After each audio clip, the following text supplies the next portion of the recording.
கடலூர் மாவட்டத்தில் வெள்ளத்தால் பாதிக்கப்பட்ட பகுதிகளில் தமிழக அரசு நிவாரணப் பணிகளை முடக்கிவிட்டிருப்பது ஆறுதல் அளிப்பதாக பாரதிய ஜனதா மாநில தலைவர் திருமதி தமிழிசை சவுந்தரராஜன் தெரிவித்துள்ளார்.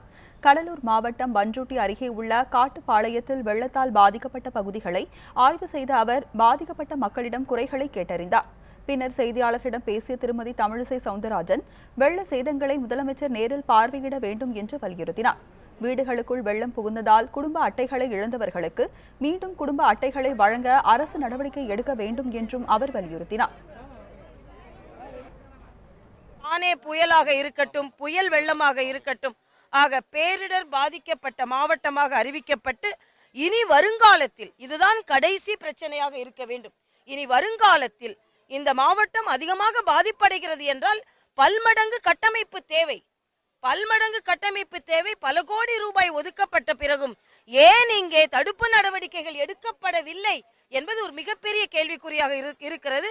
அதனால் உடனே இந்த மாவட்டத்தை பேரிடர் மாவட்டமாக அறிவித்து அத்தனை தடுப்பு நடவடிக்கைகளையும் எடுப்பதற்கு அரசு முயற்சி செய்ய வேண்டும் என்றும் நான் கேட்டுக்கொள்கிறேன்.